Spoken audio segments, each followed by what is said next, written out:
All right. Thank you, everybody, for attending. I am one of the judges. I'm also a professor at the University of Massachusetts, Boston, where I teach students about sustainability and food solutions. And I'm also a senior fellow with the Global Conservation Oceans program at Monterey Bay Aquarium. So that's where I'm coming from. And we're going to talk today about sustainability. How do we measure and implement it to create greater roads to adoption? And so I kind of wish we went on the first day, because I should have kept a little tick sheet of how many times everybody's mentioned sustainability. And one of the problems is we haven't defined it. And in fact, the chef last night came the closest to trying to define what he meant when he was talking about sustainability. So, but because it's early in the morning, because I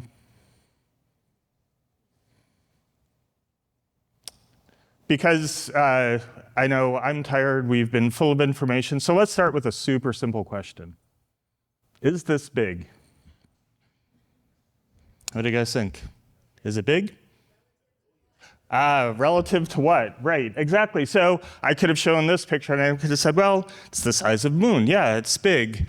But then if you're a planetary biologist, you say, oh, there's actually massive things out in the universe, and the Earth can't even show up on this because it's not even a single pixel on the page. So there's things out there that are much, much, much bigger.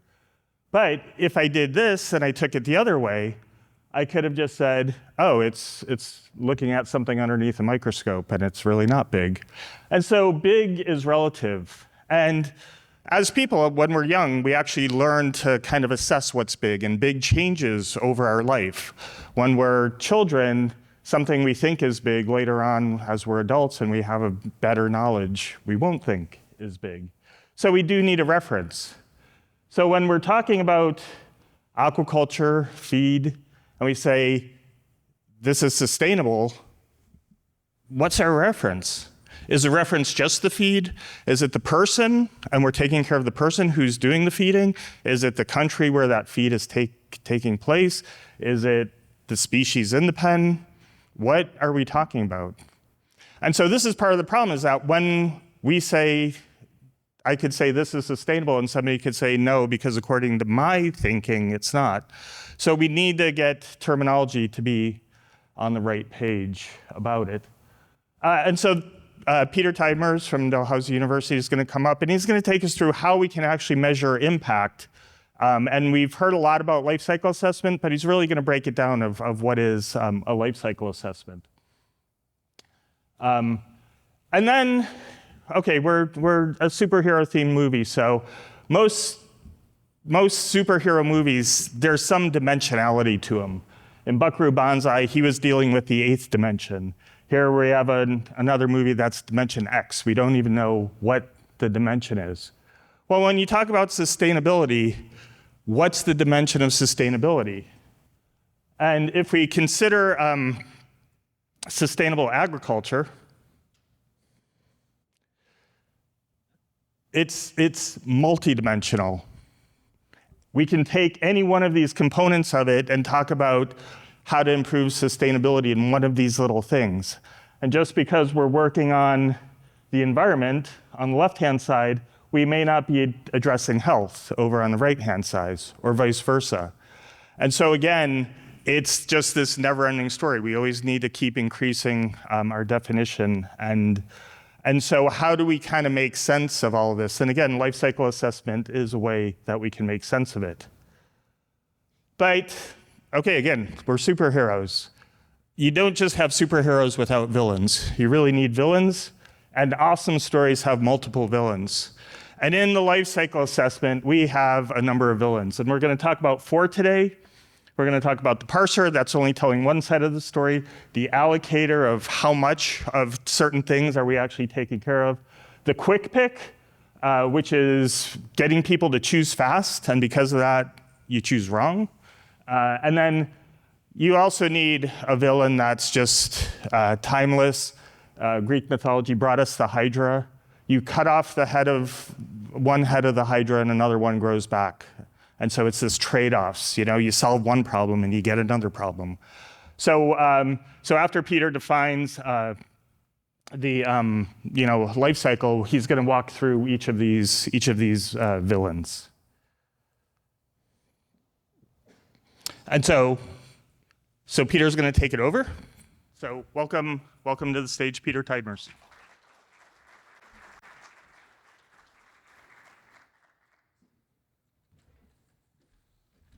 So clearly we've tried to be coordinated in our presentation, and the handoff was not as smooth as ideal, but thank you, Michael, for setting up and for the great suggestion that we work through the idea of villains to stay with the theme, but I'll get there in a second. Initial observations. I'm going to speak mostly about greenhouse gas emissions, but we can't lose sight of all the other challenges that we need addressing, as Michael was alluding to, and they will come up a little bit, but they all, in different ways, require attention, and we all will individually bring our different value sets to what we prioritize amongst them. Another initial observation that I have only over the last sort of 15 years become more accustomed to is many of us in this room think quite differently about things like greenhouse gas emissions. If you're in industry, you're thinking about scope 1 emissions, scope 2 emissions, and maybe eventually worrying about how you're going to address scope 3, those things that are coming to you from your suppliers. I come from a different analytic context, which is life cycle thinking. I didn't start out using life cycle assessment. I came to it through other similar ways of quantifying our concerns. But life cycle thinking, where the focus of concern and analysis and reporting is related to a product or process that delivers very specific things. It should be clearly and well defined. And those things could be a given fish meal with certain nutritional attributes. It could be an aqua feed, again, with certain nutritional attributes, prices, etc. Or it could be a final product. And all of these are very valid bases upon which we can assess the performance, the life cycle performance of a system up to a given point in a production chain. But it really helps if we are clear about what we're trying to get done. We're very specific about the objects that we are trying to relate our concerns related to climate change to. Life cycle-like analyses can be more or less formal and more or less rigorous. And that's where we face a great deal of our contemporary challenge, because many people are generating what they call life cycle assessments, life cycle-like analyses, and they are very different in their effort, inclusion, precision, and how they are reporting things. There are also, unsurprisingly, a lot of precursor-like tools that have been developed that LCA comes from. It wasn't born de novo into the world. It is derived from a history of energy analysis, material flows analysis, but we also have things like ecological footprint analysis. We also have, if you want to think about it, daughter analytic frameworks like carbon footprinting. Carbon footprinting isn't something new if it's done well. It's actually just an extraordinarily output-specific life cycle assessment, where the only concern that is being reported on is that one set of contributions to climate change. But what makes life cycle assessment, and to a certain extent carbon footprinting, different from a lot of its precursor and still existing analytic approaches is that from the early days, it received attention by international organizations to standardize methodologies. And I've made a mistake. I've actually stacked partial PDFs of the front pages of both the ISO 14040 standard and the 14044. Those are actually two documents that I've sort of got partially represented on the right side of the slide. Those are the sort of founding ISO guidance documents for how LCA should be done, and they are at least 20 years old. It's been around for a long time. We have good guidance on how this work should be done. It tends not to get read when people are extremely enthusiastic about coming up with a number.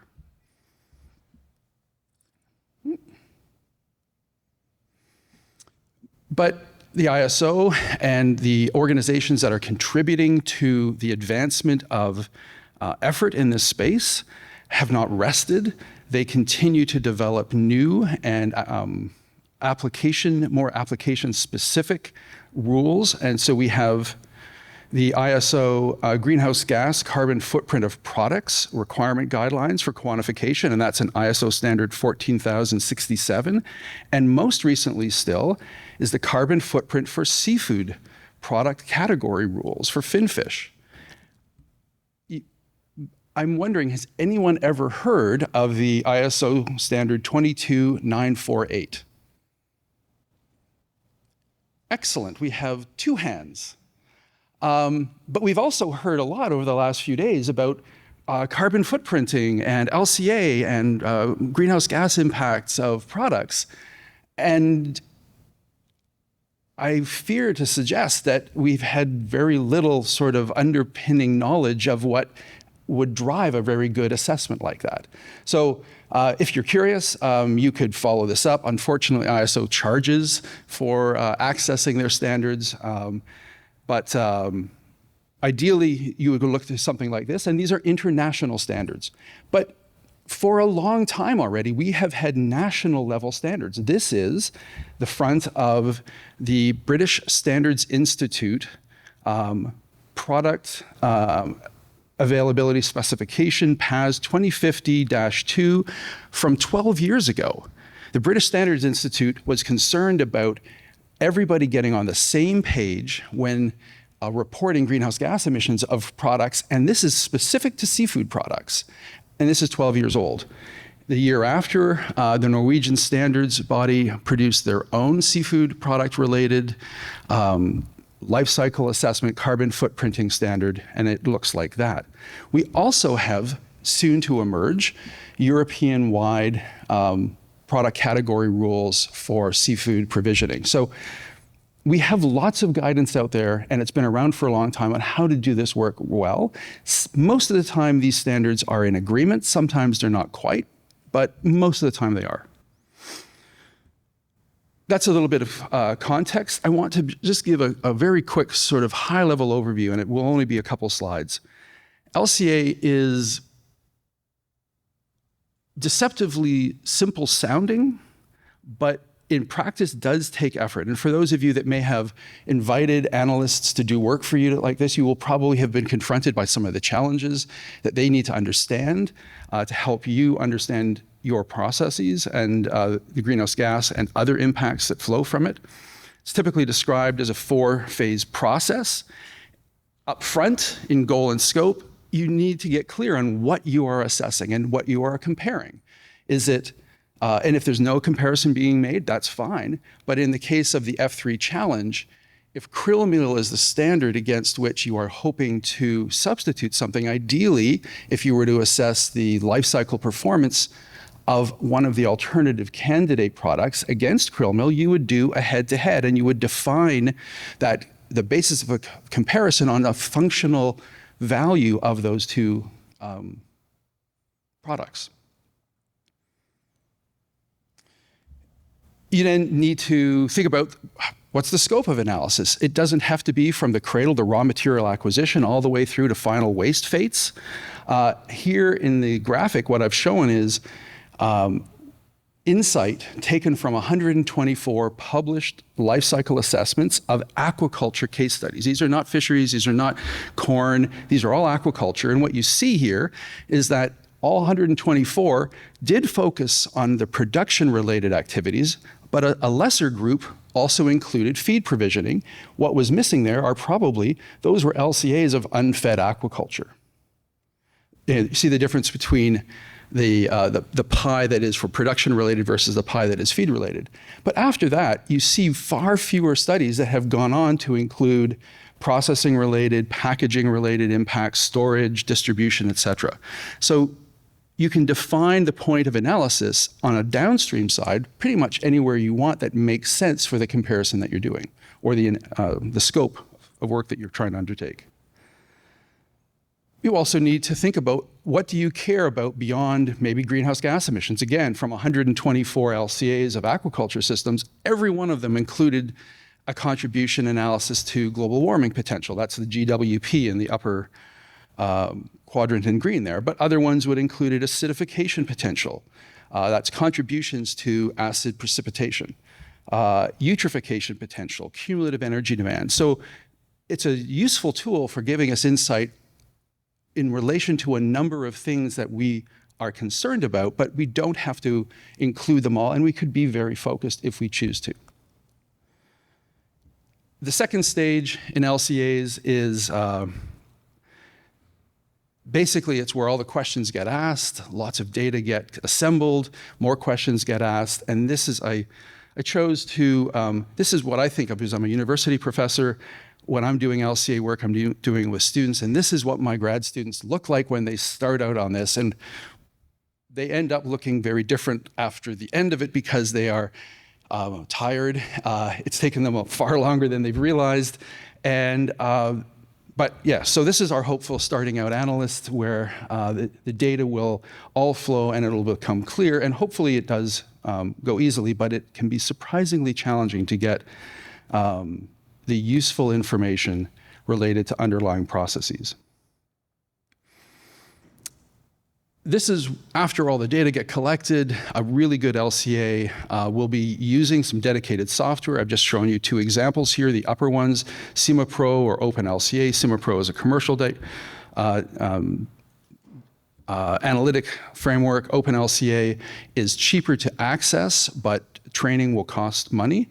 And ideally, people will also pay for underlying data sets that will make the analytic process far easier for the analyst to conduct and conduct well. The world's leading background database is called EcoInvent, and I've got an image of its logo there. And ultimately, at the final stage is the interpretation where models get refined, and if need be, there's an iterative process there. We test the impact of assumptions, that we don't just take the outcomes as given, that we think about, wait a second, back here I had to make an assumption. What are the consequences of that? Does it radically change the outcome of our models? Understanding implications and addressing them.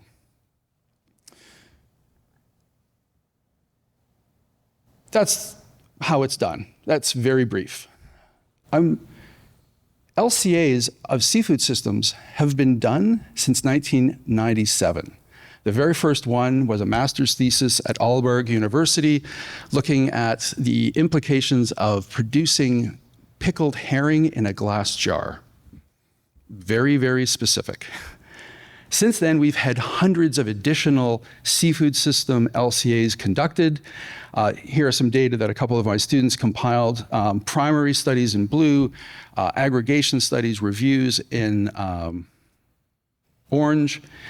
And what we see over time is seafood-related LCAs have been increasing fairly rapidly amongst the thousands of other food system LCAs, some of which are incredibly important for our understanding of aquaculture systems, because why model corn production in the US de novo if there is a great set of LCAs out there to draw data from?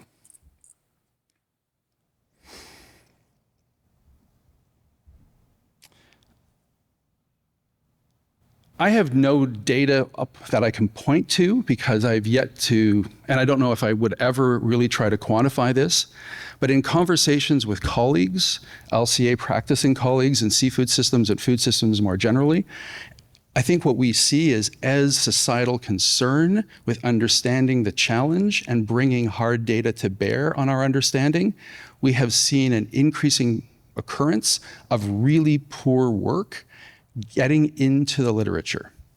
I have a collection of crappy LCAs from journals that are shockingly bad, but they still make it into publication in instances, I think, where journals are keen to start publishing in this space and they don't have the editorial or reviewer capacity to do it well. So I would say in general, the literature is sound, but there are some really poor bits out there that can muddy the waters for us. here's some high-level insights that we can take from LCAs, and I'm specifically not going to draw on any one LCA, but from a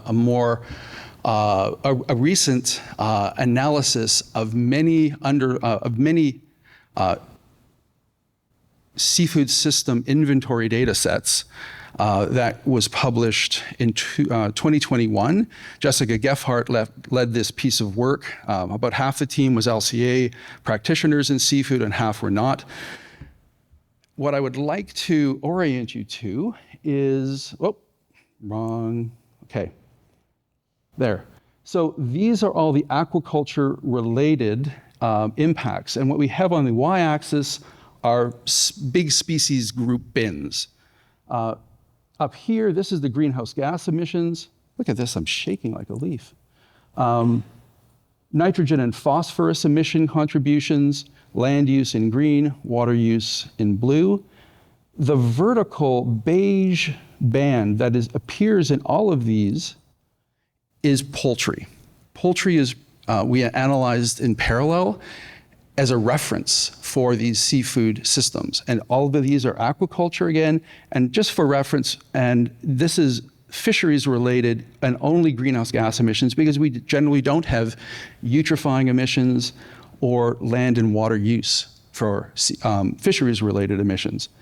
But the point I wanted to make here is most seafood systems, this is a really good news story, most seafood systems from a climate change perspective, from eutrophying emissions perspectives, from land and water use, with some exceptions, perform really well compared to the highest performing of the big three terrestrial livestock systems, and that's poultry. If we put beef on here, it would hardly, in some of these graphics, it would be off the graph. So what we're doing here and what we are working towards doing, and that's improving aquaculture systems in very specific ways, that's a wonderful thing. All systems we should continue to work on improving, but know that as a starting point, we're doing pretty well in seafood systems. Another insight from this, and I may have to move slightly. This is an output of this piece of work where we tried to understand the relative effect of a 10% reduction in certain key inputs to the aquaculture system.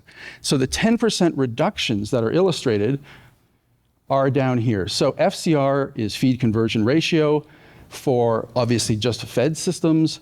Next to it is soy. Next to that is animal-derived inputs, so livestock inputs.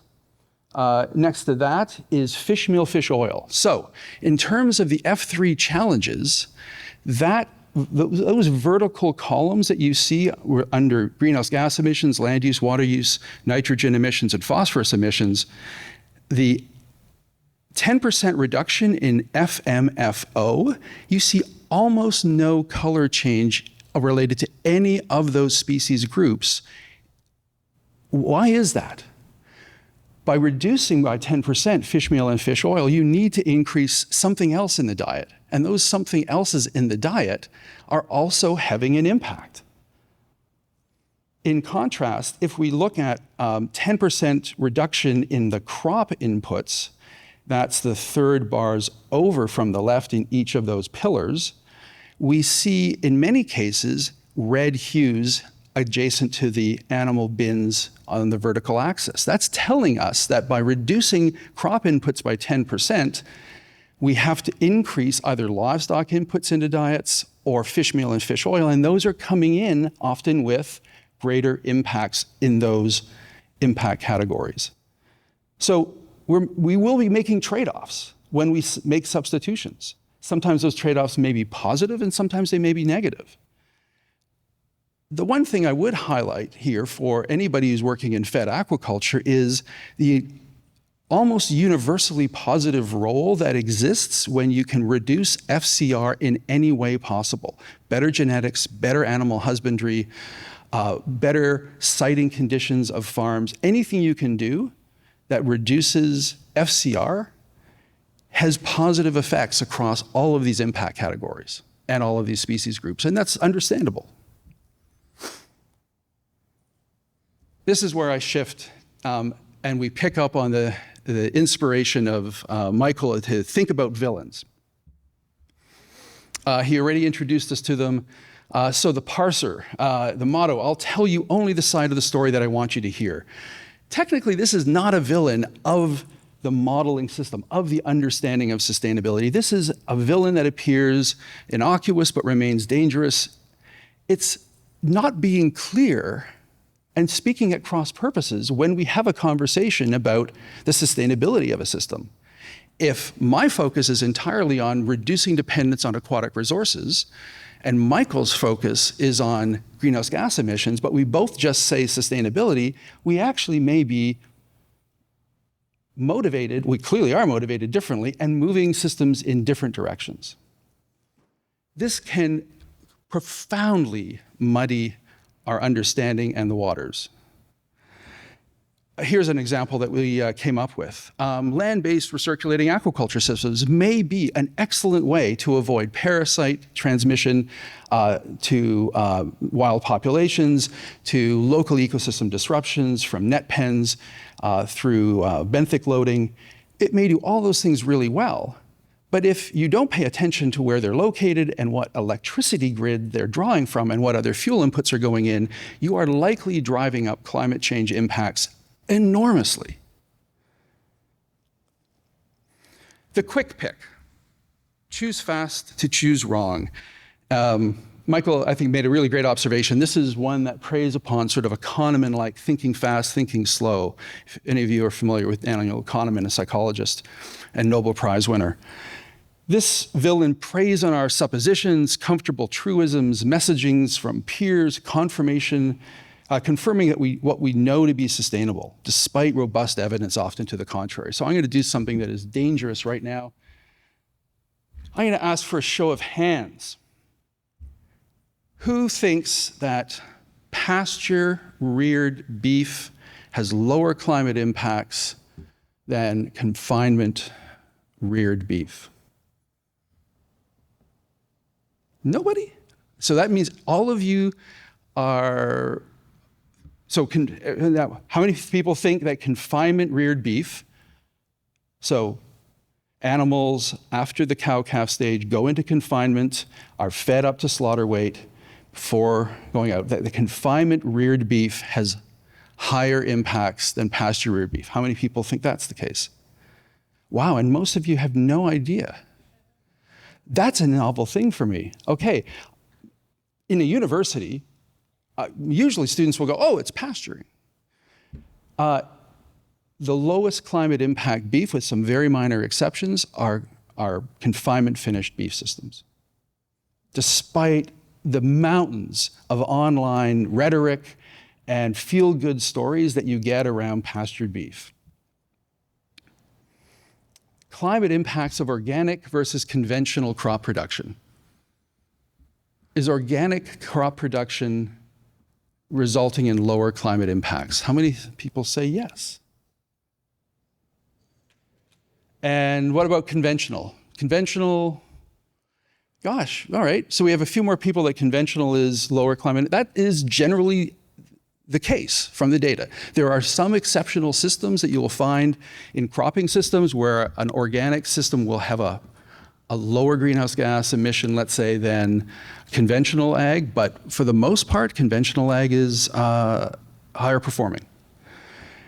Local versus distal sourcing. This is far more context specific, depends on non-transport related impacts and how you are moving things around.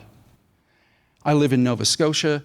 The farm salmon that I can buy locally, I would have lower impacts buying Alaskan wild-caught salmon that was frozen and trucked to me than I would be having locally farmed salmon. If it was air freighted to Nova Scotia, it would be a disaster.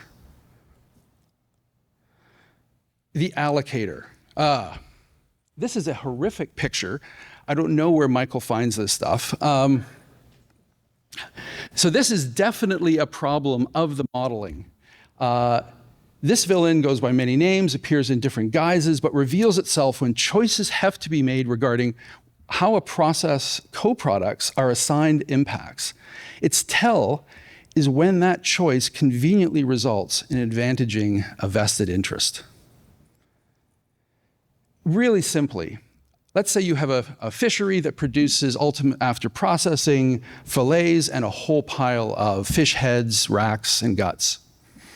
And now if those racks and guts are all being disposed of, then it's very clear all impacts stay on the fillet that eventually moves through a production system, all impacts of fishing. But if you utilize those racks and you make a fish meal out of it, what is the responsibility? What is the emission impacts of the original fishing operation that should be carried by that ultimate fish meal that's derived from those racks? The LCA guidance documents give us guidance on this.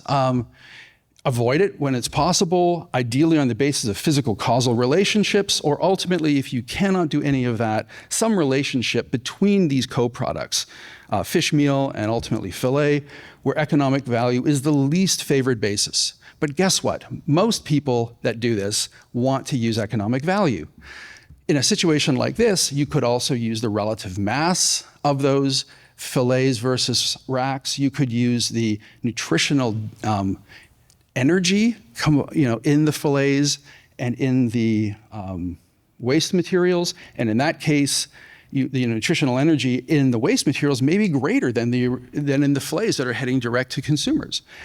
But the relative prices are often in the reverse direction. The problem is, if you are a business that is doing an LCA of salmon fillets, you want to maybe pick the energy density of your co-product racks and heads so that more of the responsibility flows to those products. But if you are a fish meal consumer and this modeling is being done, what I see is people advocating for economic allocation so that it diminishes the implications, the climate implications of their product choices. But you can't have these two systems logically operating in parallel using different principles. It's just moving things around to different people. So you need to have a principled basis upon which this occurs and be consistent. Otherwise, and this is going to be increasingly critical, not just for our current substitutions that occur, but also many of our novel fish-free feed substitutes are going to be derived from activities that generate co-products. This is an issue that is never going to go away, and we just have to be disciplined about it. So finally, the Hydra. Beware of unintended consequences. We've heard about some of these earlier in our couple days here. This villain is almost impossible to avoid given various ways it can arise. So affecting reductions, let's say in climate impacts that result in increasing other problems that we can recognize with the way humans are affecting change at global scales. Or affecting reductions in climate impacts in one part of a production system that inadvertently increases impacts elsewhere. So for example, much of the historic replacement of fish meal in salmon diets with plant meals has required increasing not only the number of, but total mass of microingredients in diets. Those microingredients have almost never been assessed in LCAs, but their inclusion rates have gone up. And as people start to look at them, we're finding out that some of them are incredibly impactful. So while a greater inclusion of plant meals may have been driving down macro ingredient carbon footprints of a diet, by not attending to those micro ingredient inputs, we may have been deceiving ourselves as to understanding the benefits. So we just have to be conscious that we seldom do just one thing.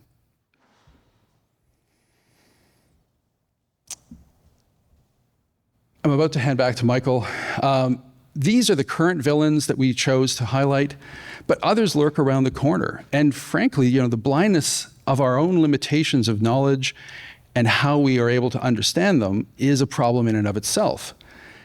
it's easy to quantify greenhouse gas emissions of burning diesel and producing concrete, but there are sets of emissions that we can recognize, but we don't quantify well. And these are often the biogenic emissions of a lot of our production systems. Emissions, gaseous emissions from pond culture can be huge in certain settings, and we have very, very poor data on understanding that. I'll leave it there.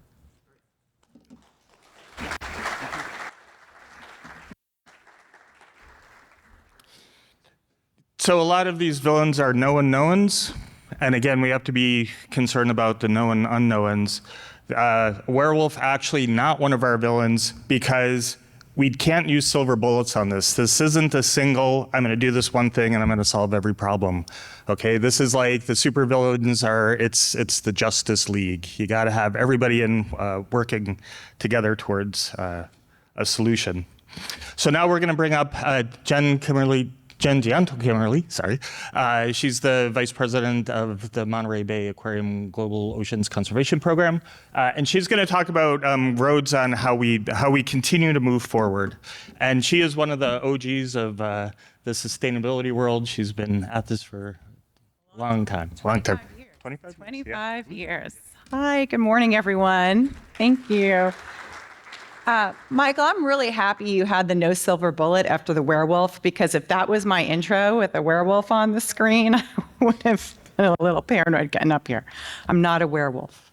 I've been doing this for 25 years, and we're actually celebrating 25 years of Seafood Watch this year. So Monterey Bay Aquarium is about 2 hours south, and we are situated in an old sardine cannery.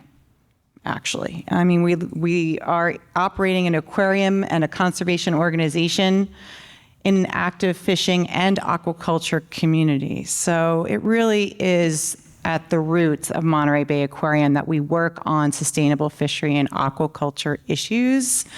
When we first started the Seafood Watch program 25 years ago, it's because we did an exhibit on sustainable fisheries and wanting to source from those more environmentally responsible fisheries and aquaculture operations. So we kind of came up with this traffic light system of which fisheries and aquaculture operations were more responsible, which ones had some big issues you should kind of avoid. And at the outset, 25 years ago, we had a standard. We based it on the UNFAO codes of conduct. At that time, they didn't even have one for aquaculture. They just had one for responsible fisheries management. And it was a pretty informal program. We put our lists out at our cafe on site, and they started disappearing. And over the next 5 years, what we saw is that consumers, zoos, aquariums, retailers, food service operators were hungry for information about where they should be sourcing their seafood from, because they didn't want to contribute to more environmental harm.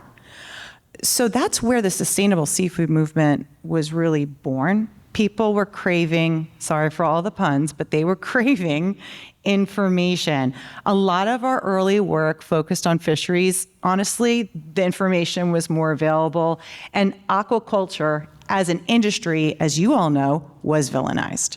So it took Monterey Bay Aquarium and all of our NGO peers over a decade to try to work on the stigma around aquaculture. I think we're making a lot of progress, but because aquaculture is so complex, and these trade-offs that Peter and Michael and all of you have been talking about, and the work is so hard, imagine what it's like for a program like Seafood Watch. Consumers want to walk into a restaurant or they want to walk into a store, and they want to be the quick pick person. That's who they are. That's their villain. Tell me what I can buy. Tell me what I can order with a clean conscience. So that means programs like Monterey Bay Aquarium Seafood Watch, and I want to recognize our aquaculture program manager, Tyler Isaac. We are trying to take all of this complicated information and distill it down into a recommendation for our business partners and for our consumers. And just to give you a feel for the scope of this movement in the United States, and I'll just speak to the US, not to Europe right now, or to the Asian markets, about 90% of retailers in the US right now have commitments to source from sustainable fisheries and aquaculture. They're really focused on the environmental sustainability, but they're also not parsing anymore. They're looking at social responsibility and equity as well. So that's an important thing for us to keep in mind. And we hand out, on average, over 2 million of our consumer guides and probably have hundreds of thousands of downloads of our web pages every year. So people still want the information. What information do we look at? You heard Peter just present how complicated and how diverse the quality of these life cycle analyses are. That's just a sub-factor of the data that we look at. So I'm just going to run through a list of when we look at the sustainability of aquaculture, we're looking at availability of data. We're looking at effluent. We're looking at feed. We're looking at habitat impacts. There's 10 different criteria that we look at. And just within the feed criteria, we're looking at the sustainability of the feed ingredients. Are they from wild fish? Are they from alternative sources? We look at the broader global impact of those ingredients. Then we have to develop a scoring methodology that reflects our conservation ethic, but it also has to be practicable. It has to be possible. That is not easy, and we can't do that alone. So when Michael asked me to think about how we move forward with this, the villain of the quick pick is not going away. That's our reality. Consumers and businesses need accessible information if we want them to source from aquaculture operations and not continue to villainize the industry. We have to do better at rewarding better performers, and we have to continue to innovate. Every 4 years, Monterey Bay Aquarium reviews our standards for how we do these assessments and come up with these evaluations. All these 10 criteria, how we score them, how we go through the process. I'm here today because we just kicked off that review phase last week. So I'm asking you all to work with Monterey Bay Aquarium, to work with civil society, to come together and engage in that process. Because if we don't make sure we're capturing the best information available, current best practice, and continue to reward and incentivize better performers, aquaculture as an industry will continue to be stigmatized. And we need aquaculture to feed the world. So with that, I really want to thank you and the meeting organizers for pulling this group together. This innovation and this collaboration is the future. We don't always have to agree, but we have to come to the table. So thank you, Michael, for pulling this together, and thank you for all being here today. Thank you.